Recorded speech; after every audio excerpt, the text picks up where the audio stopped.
샬롬. 하나님께서 오늘도 참 좋은 날을 주셨습니다. 주 안에서 평안하시길 축복합니다. 대림절 절기에 우리 예수님의 재림을 준비합니다.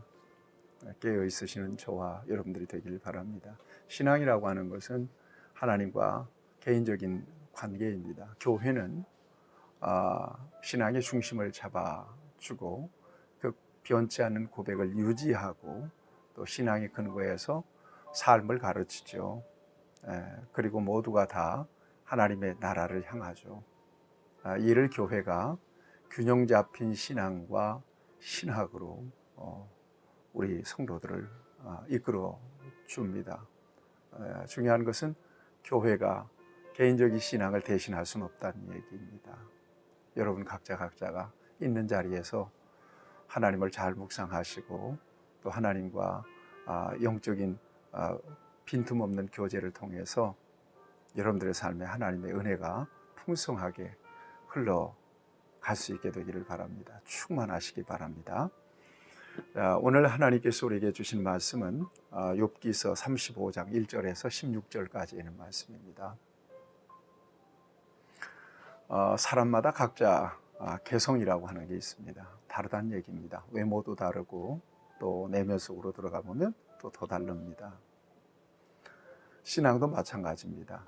한 분 하나님을 믿는데 다 믿음이 같았으면 좋겠는데 각자 하나님을 만난 자리가 달라요.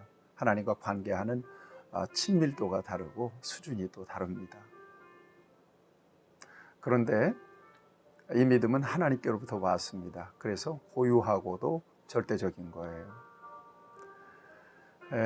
내게 주신 믿음은 내게 주신 믿음의 분량만큼 하나님이 주셨습니다.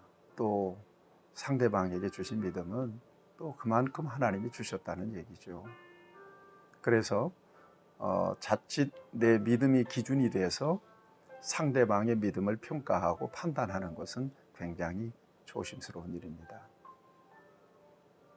자, 이 같은 관점에서 욥에 대한 엘리후의 그 비판을 좀 주목해 볼 필요가 있습니다.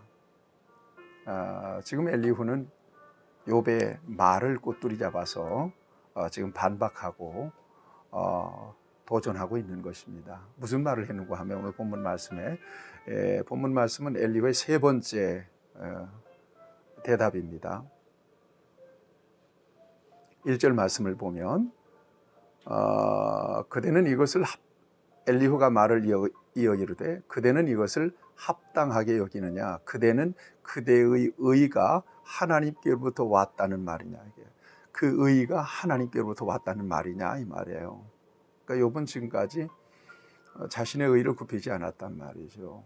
자신은 그래도 최선을 다해서 하나님을 섬겼고 또 아무리 뒤져봐도 하나님 앞에서 모나지 않았다, 어긋나지 않았다라고 하는 것을 일관되게 지금 주장하고 있잖아요.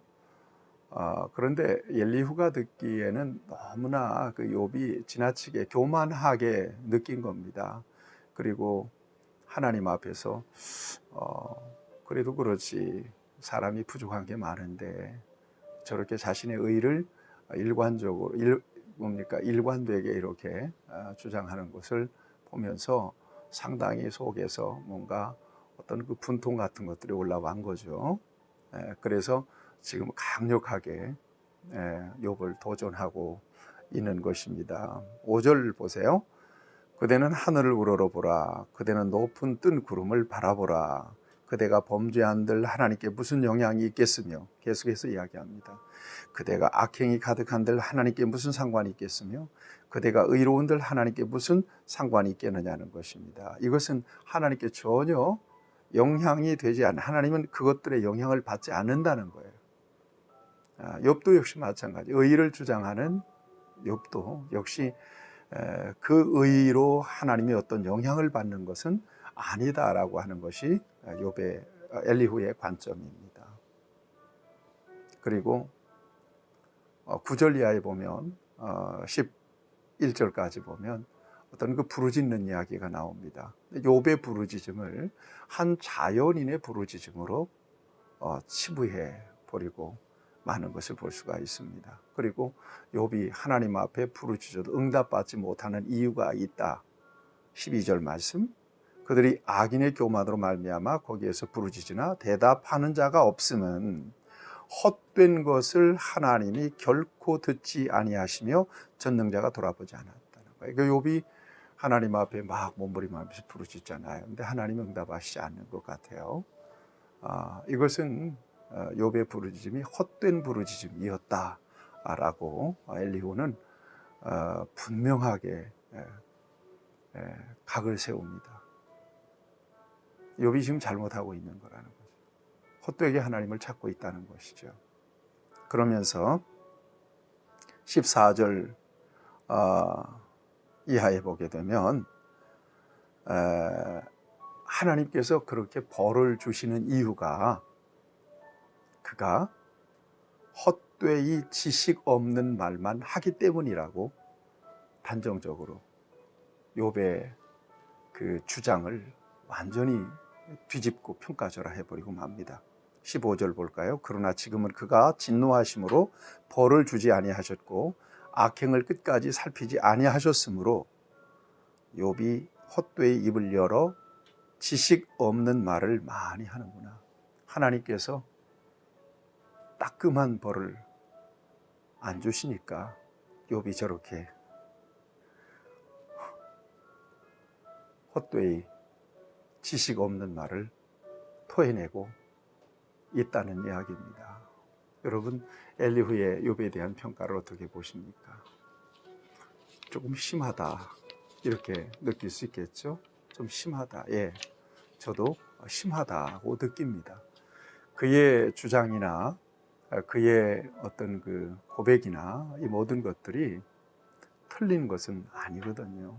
앞에서 우리가 욥의 세 친구들이 욥에 대한 이야기가 틀린 주장이었습니까? 틀린 주장은 아니었단 말이에요. 그런데 욥은 어떤 사람이었어요? 욥은 하나님께서 의인이라고 아주 공언했던 사람 아니겠습니까? 적어도 하나님을 경외하고 하나님을 정말 올바르게 섬기려고 무진 애를 썼던 사람이기도 하고요. 그 정도의 경건의 능력을 가지고 살았던 사람도 없을 거거든요. 그럼에도 불구하고 욥의 친구들은 욥을 정죄만 했던 거예요. 엘리후도 역시 마찬가지죠. 엘리후도 그 같은 관점에서 욥을 정죄하고 판단하고 그의 했던 말들을 다시 뒤집어서 그를 비판하는 그런 모습을 보게 됩니다. 사랑하는 여러분, 여기에서 우리가 다시 한번 깊이 자신을 살펴볼 필요가 있습니다. 내게 주신 믿음은 내게 주신 믿음, 누구도 흉내낼 수 없는 고유한 믿음입니다. 그 믿음 가지고 하나님을 섬기는 거죠. 큰 믿음 주셨으면 큰 믿음으로 하나님을 섬기는 거고요. 또 큰 은혜 주셨으면 또 큰 은혜에 붙잡혀서 하나님을 섬기는 것뿐입니다. 그런데 다른 사람이 보여요. 제가 그 개척 초창기 때 전도하다가 그런 분도 만났습니다. 어느 교회 권사님이신데 어떤 얘기를 하다가 그분이 그런 얘기를 해요. 목사님, 저는 집에서 자는 법이 없습니다. 뭐 어디서 주무세요? 교회에서만 잔다는 거예요. 그래서 저녁밥 먹고는 교회로 간다는 겁니다. 그래서 밤새도록 기도하고 또 아침에 퇴근하고 이런 생활을 계속 한다는 거예요. 그래서 참 대단한 권사입니다. 그런데 뒤에 이어지는 말이 좀 실망스러웠습니다. 우리 목사님들, 우리 부목사님들 나보다 기도 못해요. 그래요. 그 말은 안 했으면 참 좋았을 텐데, 그래서 그 말 한마디에 그 권사님의 영적인 칼날을 제가 확실하게 이해할 수가 있었죠. 여러분, 내게 주신 은혜를 따라 내가 하나님 앞에 응답하면 되는 거예요. 다른 사람을 왜 봐요? 다른 사람을 왜 판단하고 왜 다른 사람을 평가해요? 여러분, 애들 보세요. 애들 성장하는 수준에 따라서 언어가 달라지잖아요. 그런데 어른 입장에서 왜 너 어른같이 말 못하냐, 참 그게 아이한테 그 요구할 만한 이야기는 아니잖아요. 틀린 거잖아요. 어른이 틀린 거죠. 아이는 아이에 맞는 수준이 있습니다. 맞는 말이 있고요. 따라서 엘리후에게 주신 은혜도 커요. 그렇지만 엘리후가 비판하는 욥에게 주신 은혜도 하나님께서 주신 은혜입니다. 누구도 판단하거나 비판하거나 또 정죄해서는 안 되는 그런 믿음이죠. 여러분, 그런 차원에서 저와 여러분들이 개인적으로는 하나님을 대하여 경건하게 서는 것이 중요하고, 또 신앙이라고 하는 것은 공동체 속에서 표현하고 또 드러내서 하나님을 섬기는 것이기 때문에 공동체 속에서 나 아닌 다른 사람들과의 그 만남 속에서, 관계 속에서 자칫 자신의 신앙이 기준이 돼서 정죄하거나 판단하는 그런 그 우를 범해서는 안 된다라고 하는 것을 저와 여러분들이 마음 깊이 새겨놓을 수 있으면 참 좋겠습니다. 나도 열심히 하나님을 섬기고 저 사람도 열심히 하나님을 섬기고 저 사람에게 주신 믿음으로 또 나에게 주신 믿음으로 그렇게 해서 하나님을 잘 섬기고 하나님과 충만한 관계 속에서 더욱더 진보하는 믿음으로 하나님 앞에 응답하며 쓰임받는 그리고 복을 누리는 저와 여러분들이 되기를 바랍니다. 하나님 아버지, 오늘 욥의 말에 세 번째 엘리후가 대답하며 욥을 비판하고 있습니다. 그의 관점이 틀리진 않았습니다만 하나님께서 욥을 의롭다고 여겨주셨고 하나님 앞에서 최선을 다해서 하나님을 섬겼던 욥에게 합당한 비판이었는가 하는 생각을 가지면서 우리도 공동체 속에서 내 믿음이 기준이 되어서 판단하고 또는 정죄하고 비판한 적이 있다면 하나님 우리를 용서해 주시고, 그러지 않고 하나님께서 그에게 주신 은혜를 인정하고 또 그를 위하여 격려하고 축복하는 아름다운 관계, 아름다운 공동체를 만들어 갈 수 있도록 역사해 주시옵소서. 예수님의 이름으로 기도하옵나이다. 아멘. 여러분 축복합니다.